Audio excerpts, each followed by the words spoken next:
ये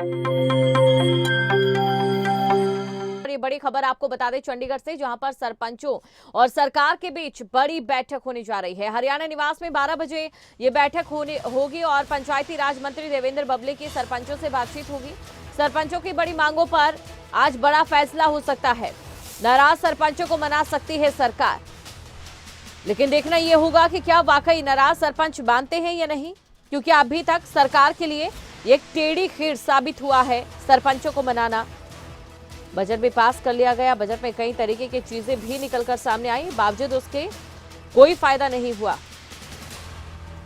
तो बड़ी खबर आपको बता रहे, सरपंचों की बड़ी मांगों पर फैसला हो सकता है। सरपंचों को लेकर अब देखना यह होगा जो फैसला रहता है या सरकार उन्हें मनाने की कोशिश करती है, उसमें क्या कुछ निकलकर सामने आता है। बड़ी खबर आपको बता दें, हरियाणा निवास में 12 बजे ये बैठक रहने वाली है।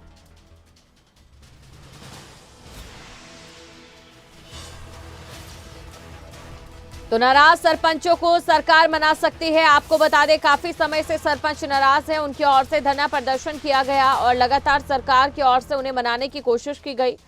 सरकार लगातार ये कहती नजर आई कि विपक्ष की ओर से जो भ्रांतियां फैलाई जा रही है उनसे इतर हटकर एक बार सरपंच जो नीयत है तमाम चीजों की, तमाम योजनाओं की, उनको समझ ले और उसके बाद कोई फैसला ले। लेकिन सरपंच अपनी मांगों पर अड़े हैं। उनकी मुख्य मांगों की अगर बात करें तो राइट टू रिकॉल का फैसला वापस लेने की मांग उनकी ओर से की गई है और इससे पहले सांसदों और विधायकों पर लागू करने की मांग उनकी ओर से की जा रही है। वहीं दूसरी तरफ मनरेगा में मजदूरों की जो मजदूरी है 321 रुपए से बढ़ाकर 600 रुपए की जाने की मांग उनकी ओर से की जा रही है। वहीं सरपंचों के लिए टोल फ्री किया जाए, ये उनकी मांगे हैं। अब देखना यह होगा कि इन मांगों पर क्या रद्द अमल सरकार का रहता है। ये बड़ी खबर आपको हम बता रहे हैं। आपको बता दें कि वार्ता में एसोसिएशन के 25 सदस्य शामिल होंगे। सरकार के साथ आज ये बैठक होने जा रही है। इसमें सरपंच एसोसिएशन के 25 प्रतिनिधि शामिल होंगे और वहीं अब सरपंचों की मांगे बढ़ चुकी हैं। सरपंचों का कहना है कि सोमवार को होने वाली इस बातचीत में गांव के विकास के लिए कई मांगे जो हैं वो रखी जाएंगी और वहीं एसोसिएशन की ओर से मानदेय बढ़ोतरी की भी बात रखी जाएगी। अभी सरपंच को 2500 और पंच को 1000 रुपये मानदेय मिलता है और बैठक में सरपंचों का मानदेय 30,000 और पंचों का 5,000 रुपये करने की मांग भी यहां पर रखी जाएगी। और इसी खबर पर अधिक जानकारी के साथ चंडीगढ़ से हमारे संवाददाता जितेंद्र चौधरी हमारे साथ जुड़ चुके हैं, तो सीधा उनके पास चलते हैं। जितेंद्र, काफी समय से सरकार के लिए साबित हुई ये टेढ़ी खीर क्या आज सीधी हो जाएगी?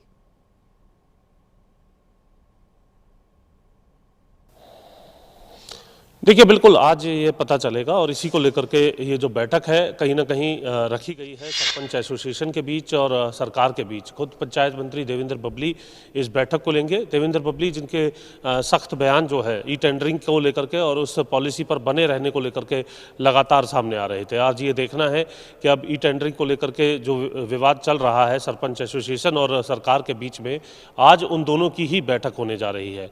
हम इस वक्त हरियाणा निवास में ही मौजूद हैं जहाँ पर बैठक होगी। पंचायत मंत्री देवेंद्र बबली कुछ देर बाद यहां पर पहुंचेंगे। सरपंच जो है जो एसोसिएशन का 25 प्रतिनिधि मंडल जो है वो आज इस बैठक को करने जा रहा है। खासतौर से ई टेंडरिंग को लेकर के जो 2 लाख रुपए तक की ही सीमा सरपंचों को अपने स्तर पर खर्च करने को लेकर के दी गई है। इससे पहले ये 20 लाख थी, इसे घटा दिया गया है। 2 लाख से लेकर के ऊपर के जितने भी टेंडर होंगे उसको लेकर के जेई एसडीओ को पावर दी गई है और एक अलग अलग स्लैब जो है एक्शन एससी के लेवल पर बनाई गई है, जिसके माध्यम से पंचायतों के अंदर जो खर्च है वो हो सकेगा। इसको लेकर के लगातार सरपंच एसोसिएशन की तरफ से विरोध किया जा रहा था और अलग अलग तारीख जो है हाल ही में सरपंच एसोसिएशन की तरफ से ऐलान की गई थी कि उस अनुसार अब अलग अलग जगह विरोध प्रदर्शन जो है वो किया जाएगा। आज ये बैठक हो रही है। पंचायत मंत्री देवेंद्र बबली और 25 प्रतिनिधि मंडल जो है वो आकर के सरकार के साथ वार्ता करेगा। इस वार्ता में ये देखना होगा कि ई टेंडरिंग को लेकर के लगातार जो गतिरोध बना हुआ है उसको लेकर के कोई राहत क्या पंचायतों को दी जाती है। हरियाणा प्रदेश के अंदर करीब 6200 पंचायतें हैं। ऐसी स्थिति में अगर हम बात करें तो हरियाणा प्रदेश गांव के अंदर बसने वाला प्रदेश है। सभी लोगों की नज़र इस बात पर बनी हुई है कि आज सरकार की तरफ से सरपंचों को कोई राहत दी जाती है तो विकास कार्य शुरू हों। यह भी विरोध का कारण था कि करीब 2 साल तक जी। पंचायतों के अंदर जो चुनाव हैं वो लंबित रहे और उसके बाद ये विवाद बनते हुए नजर आया। फिलहाल हम एक तस्वीरें दीपशिका अपने दर्शकों को दिखाएंगे, क्योंकि सरपंचों के पहुंचने का जो सिलसिला है वो यहाँ पर शुरू हो चुका है और कुछ ही देर बाद जो पूरा जो प्रतिनिधिमंडल है वो यहाँ पर पहुँच जाएगा। देवेंद्र बबली यहाँ पर पहुँच जाएंगे, उनका प्रतिनिधिमंडल यहाँ पर पहुँचा है, उनसे जानेंगे। सर, आप अपना परिचय आप बताइए, कहाँ से आए हैं, सरपंच हैं और एसोसिएशन के अंदर भी क्या किसी प्रकार का पद आपके पास? मैं हथौड़ी सरपंच नूह से आया हूँ। मैं जिला का अध्यक्ष हूँ नूह का सरपंच एसोसिएशन का और हरियाणा सरपंच एसोसिएशन का प्रदेश प्रवक्ता हूँ। आज ये जो बैठक होने जा रही है उसमें क्या क्या विषय रहेंगे? हालांकि 2 लाख से बढ़ा करके लिमिट की जाए, राइट टू रिकॉल है, और क्या क्या विषय रहेंगे सभी आपकी जुबानी जानना चाहेंगे। एक वही मुद्दा नहीं है, गांव बचाओ देहात बचाओ का जो आंदोलन चल रहा है, काफ़ी चैलेंज गाँवों के सामने देहातों के सामने आए थे। उन मुद्दों को बचाने के लिए, गाँव को बचाने के लिए, जो गाँव का 2 साल से पीछे विकास रुका हुआ था, चुनाव बहुत लेट हुए हैं, इस वजह से इन सारी ये परिस्थितियाँ सामने आई। हमारे पंचायत मिनिस्टर देवेंद्र बबली जी ने हमें न्योता दिया है सोशल मीडिया के माध्यम के द्वारा कि मेरे दरवाजे खुले हुए हैं, सम्मान करता हूं जनप्रतिनिधियों का। तो चलकर आए हैं, हम बात करेंगे, पटल पर बैठ के एक बिंदु पे बात होगी विस्तार से, देखते क्या होता है आगामी जो भी। अपने बिंदु अगर आप बता सकें, कौन कौन से बिंदु आप लेकर के आए हैं बैठक? स्टेट बॉडी अभी हमारी पहुंच रही है, थोड़ी देर के अंदर दोबारा से विस्तार चर्चा करेंगे। हम बैठ करके सारी विस्तार से चर्चा होगी, उसके बाद में सारे फैसले लिए जाएंगे कि कौन कौन से बिंदुओं पे हमें बात करनी है। किस उम्मीद के साथ आप आए हैं? क्या आज यहाँ से लेकर के जाएंगे सरपंच अपनी मांगों को लेकर के? आश्वासन मिलेगा या फिर कोई ठोस बात ऐसी मिलेगी? क्या उम्मीद है आपको आज इस बैठक से? सरपंच की अपनी कोई पर्सनली कोई डिमांड नहीं है। सरपंच गांव बचाओ देहात बचाओ जो आंदोलन चल रहा है, एक विकास की जो गति हुई थी उसको गति देने के लिए, उसको उन्नति और गति देने के लिए ये संघर्ष चल रहा है। हम पॉजिटिव सोच के साथ आए हैं। हमें उम्मीद है कि सरकार हमें पॉजिटिव सोच के साथ हमसे बात करेगी और पटल पर बैठकर बात करेगी, हर बिंदु पे बात होगी और बिल्कुल हमें उम्मीद है कि हम पूरी तरीके से यहाँ से मजबूती के साथ। गाँव बचाओ देहात बचाओ आप कह रहे हैं, सरकार कह रही है कि 1100 करोड़ रुपए हमने पंचायतों के लिए दे दिया। ई टेंडरिंग के माध्यम से सरपंच जो है खुले तौर पर विकास करवाए, जो भी विकास कराने हैं उसको वही प्रपोजल देगा। प्रपोजल को की जो तकनीकी चीज़ें हैं केवल वो JESDO के हाथ में है, उसके बाद अप्रूवल भी सरपंच को ही देना है, पेमेंट का भी 1 सप्ताह के अंदर प्रक्रिया हो जाएगी। तो सरकार तो कह रही है ना कि आप विकास कीजिए। सर, पीछे जो 2 साल चुनाव नहीं हुआ, सरकार का हम स्वागत करते उस फैसले का। अगर सरकार पीछे 2 साल जो सरपंच के चुनाव जो नहीं हुए थे, बिगर प्रशासन के हाथों में, गांव जो ग्रामीण क्षेत्र था प्रशासन के हाथों में रहा था, हम मानते और सम्मान करते अगर उनसे हिसाब लिया जाता। हर गांव के बजट को तितर बितर कर दिया, 1 रुपये किसी पंचायत के अंदर नहीं छोड़ा। हम स्वागत करते, आते ही सरपंचों को चोर घोषित कर देना, आते ही सरपंचों को टारगेट कर देना, वो कोई मतलब नहीं बनता। सारे सक्षम हैं। ये भी नाराजगी है कहने का? हाँ बिल्कुल सक्षम हैं, पढ़े लिखे हैं, सारे लोग मजबूत हैं अपने आप में। उन लोगों को, एक ईमानदार लोगों के ऊपर ये दाग लगाना, जो बेदाग छवि से बार बार जीत करके पंचायत जनप्रतिनिधि बनकर आ रहे हैं। और फिर दूसरी बात क्या है कि सरपंच अगर विकास कार्य में गांव बचाने का नारा दिया ना, गांव बचाओ देहात बचाओ, तो गांव को बरबाद कौन कर रहा है आपके साथ? सरकार की मंशा बर्बाद करने की है। पीछे 2 साल जो गए हैं उसके अंदर गांव बर्बादी की ओर गया है। आज मान के चलो, गांव के रास्तों को देखो, जो पिछले टर्म्स में रास्ते बने थे, पब्लिक हेल्थ ने पाइपलाइन उनके अंदर बिछाई है, सारे रास्तों को डैमेज कर दिया, गांव को बर्बादी की ओर लेके जा रहे हैं। तो सारा सामने है आपके, आप प्रैक्टिकल धरातल पे सब देखोगे आप जाकर के, तो आपको पता चल जाएगा। आपके मतलब सरपंचों के, क्योंकि आप प्रवक्ता हैं इसीलिए लगातार आपसे पूछ रहा हूं। चलो आपके साथियों से भी पूछ लेते हैं। आप अपना पहले परिचय भी दीजिएगा और आप ये बताइए, हथौड़ी सरपंच तो बता रहे हैं कि गाँव बचाओ देहात बचाओ हमारा जो है वो नारा है और उसी को लेकर के हम मिलने के लिए आए हैं। सरपंचों के पास ऐसा क्या ब्लूप्रिंट है विकास का जो सरकार द्वारा बनाए गए मसौदे में नहीं है? मेरा नाम अनिल कुमार लाठर है, गांव मांडो खेड़ी, जींद ब्लॉक से हूं। सरपंच हैं आप? सरपंच हूं। जिला जींद से मैं सरपंच एसोसिएशन का जिला प्रेस प्रवक्ता भी हूं।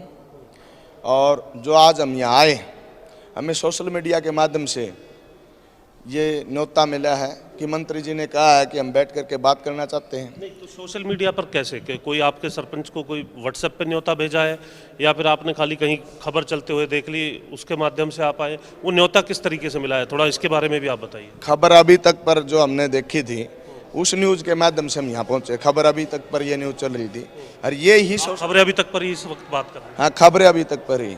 और हम आपके चैनल का बहुत बहुत धन्यवाद करते हैं और आपके चैनल को बधाई देते हैं कि सरपंचों की आवाज़ को उठाने का काम किया। एक जो सरपंचों के साथ ये सरकार जातियाँ कर रही थी, आपने उस आंदोलन को रूपरेखा तैयार करने का काम किया आपके चैनल ने। हम आपका बहुत बहुत धन्यवाद करते हैं आपके चैनल का, क्योंकि आपकी खबर दिखाने के उपरांत ही सारा मसला हल होने की कोशिश में है।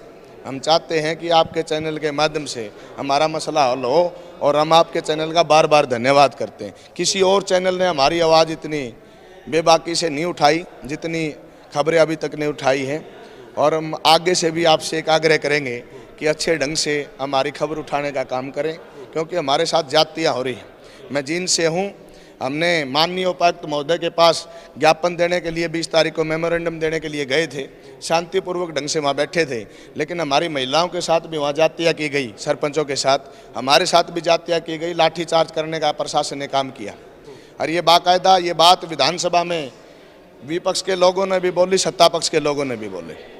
ये तो आप आंदोलन की बात बता ही रहे हैं, आंदोलन की आगे भी रूपरेखा आपने बना रखी है कि आगे भी हमें मुख्यमंत्री निवास का घेराव करना है, ये आपने पूरा ब्लूप्रिंट बनाया है। मैं ये पूछ रहा था आपसे ये पूछ रहा था कि आपके पास क्या ब्लूप्रिंट है, क्या मसौदा है जो सरकार के बनाए हुए पॉलिसी के अंदर नहीं है विकास को लेकर के, क्या डिफरेंस है? सुनो सर, 24 फरवरी 2021 को चार्ज सरकार ने लिया था, और वो ग्राम सचिव के बीडीपीओ के पास चार्ज था, और उस 2 साल के अरसे में आज तक, क्योंकि अब लगिन सरपंचों ने तो काम शुरू किया नहीं, बीच में जो 2 साल का पौने 2 साल का अरसा रहा है उसमें सरकार ने काम किया, ई टेंडरिंग कराई है। आप गांव-गांव में जा कर के देखें, मुख्यमंत्री के सामने ही, और जो पंचायत मंत्री था विधानसभा में, बाकायदा वो गुहाना साइड के विधायक थे, उन्होंने तथ्यों के साथ सबूतों के साथ खड़े हुए थे।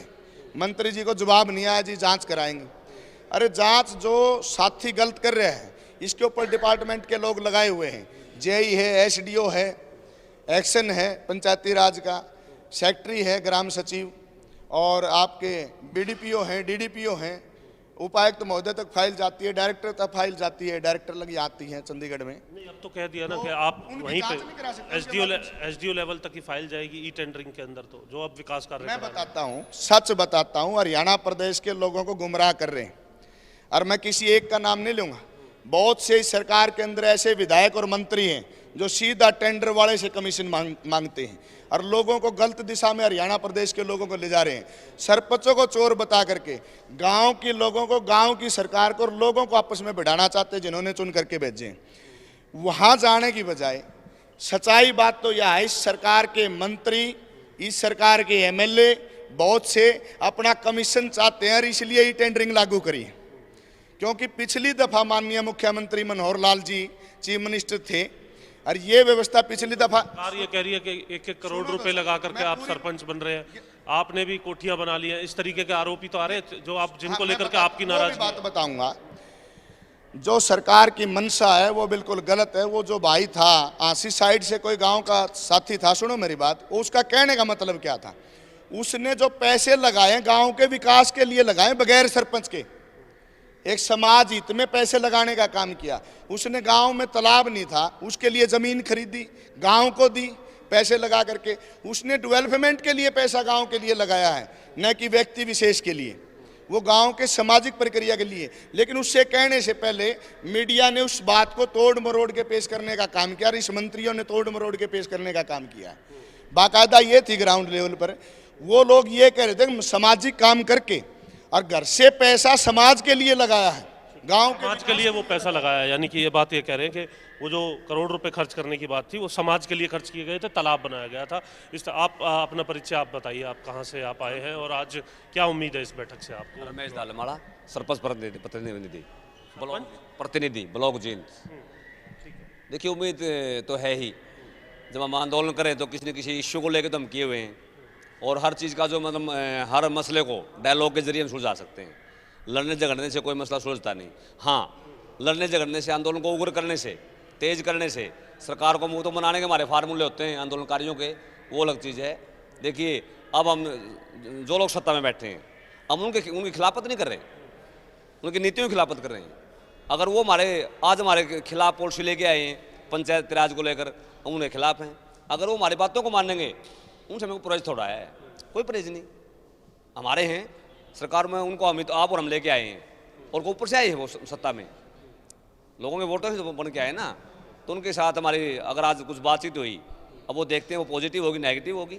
पॉजिटिव हुई तो मसला जो है सुधर जाएगा, अगर नेगेटिव बात चली उसके बाद हम आंदोलन करेंगे, अपनी बातों को मनवा के चलेंगे। हाँ ये होता है, नहीं हम इस बात के पक्षधर हैं, 2 कदम वो आगे बढ़े, 2 कदम जो है हम बढ़े, बीच के रास्ते निकालने होते हैं हमारे को। हम सामाजिक प्राणी हैं और अपना जो समाज है ना वो मतलब पंचायती राज व्यवस्था के ऊपर निर्भर भी है और उसमें विश्वास भी करते हैं, और विश्वास में करना भी चाहिए, क्योंकि हमारा जो पश्चिम के देश है, हमारा वो समाज तो है नहीं, हर कोई अपने तक सीमित है, नहीं अपना समाज तो कुछ और तरह का है ना। बीच के रास्ते में जो बड़ी बात थी हथौड़ी जी, वो ये था कि आपने हालांकि गांव देहात बचाने की बात की है, लेकिन जो बड़ी बात जो निकल करके आती है वो ये आती है कि सरपंचों से पावर छीन ली, ई टेंडरिंग में सब कुछ डाल दिया। तो ये लिमिट अगर कुछ बढ़ा दी जाए, 20 की जगह 10 की जाए या कुछ और की जाए, तो इसको लेकर के भी कोई बीच का रास्ता मानते हैं आप? कोई भी 10 भी नहीं, मतलब जो भी हो सकती है इसके बीच में कोई हो। सर इसे आर पार किया जाए, इसके ऊपर कोई बाउंडेशन नहीं, 10 लाख 5 लाख 20 लाख 30 लाख, जो भी गांव के लिए जो भी फंड आता है, जो भी सरपंच के कार्य क्षेत्र के लिए जो भी फंड आता है, चाहे चिकित्सा से, चाहे शिक्षा से है, चाहे पब्लिक हेल्थ से, किसी भी डिपार्टमेंट के लिए फंड आता है, कंप्लीटली सरपंच के पास एडमिनिस्ट्रेटर उसकी पावर होनी चाहिए, कंप्लीटली जो सरपंच शिद्दत के साथ बैठ करके गांव की उन्नति और विकास। टेंडरिंग वगैरह नहीं सर नहीं होनी चाहिए। आधे गांव ऐसे हैं आज भी हरियाणा प्रदेश के अंदर जिनका सिजरा नहीं है, आधे गांव आज भी हरियाणा प्रदेश के अंदर है जिनका कोई सिजरा नहीं है, जिसका सिजरा नहीं है उसकी टेंडरिंग किस प्रकार से होगी? तो ये नहीं है। जहां आप बात कर रहे थे कि सरपंच करोड़ रुपए लगा कर आए, जो सरकार कहती है क्या इसी से निकालने की बात करेंगे? आप ग्राम देहात के अंदर जाके देखो, जब जनप्रतिनिधि मेहनत करता है, 10 साल तक समाज सेवा करने का काम करता है, तो लोग उसको खुद सामने से चुनते हैं, किसी की मनसा नहीं होती, निस्वार्थ भाव से वो सेवा करने का काम करता है। एक एक वोटर को, एक एक मतदाता के पास जाकर उसको खींचने का काम करता है। कहीं शादी का मामला हो, गरीब की सहायता का मामला हो, चाहे इलाज का मामला हो, चाहे व्हीकल की कहीं उसको सहायता की जरूरत हो, हर प्रकार से एक एक मतदाता के पास में जाके वो समाज सेवी काम करता है। जब गांव के लोग उसके समाज सेवा से खुश होकर के ये फैसला लेते हैं कि आप चुनाव लड़ें और गांव की उन्नति और विकास की बात करें। विकास की बात करें, बिल्कुल। सरपंच एसोसिएशन की आज बैठक है पंचायत मंत्री देवेंद्र बबली के साथ, और सरपंचों के जो प्रतिनिधिमंडल के जो लोग हैं वो यहाँ आना शुरू हो चुके हैं। पंचायत मंत्री देवेंद्र बबली के साथ हरियाणा निवास में ये बैठक है। बैठक की एक एक अपडेट और बैठक में किन मसलों पर सहमति बनी है नहीं बनी है, इसकी पूरी अपडेट खबरें अभी तक पूरी जिम्मेदारी के साथ देगा। सरपंच एसोसिएशन के लोगों का भी ये मानना है कि खबरें अभी तक ने उनके तमाम मुद्दों को बड़ी ही बारीकी से उठाया है और इसको लेकर के वो धन्यवाद करते हुए भी नजर आ रहे हैं, और इसी जिम्मेदारी के साथ एक एक अपडेट हम अपने दर्शकों तक पहुंचाते रहेंगे। जी बिल्कुल, और यही वजह है जितेंद्र की खबरें अभी तक लगातार लोगों की पहली पसंद बना हुआ है। आपका शुक्रिया तमाम जानकारी को दर्शकों तक पहुंचाने के लिए। नजर आप बनाए रखिएगा, आगे भी आपसे हम बैठक को लेकर जानकारी लेंगे।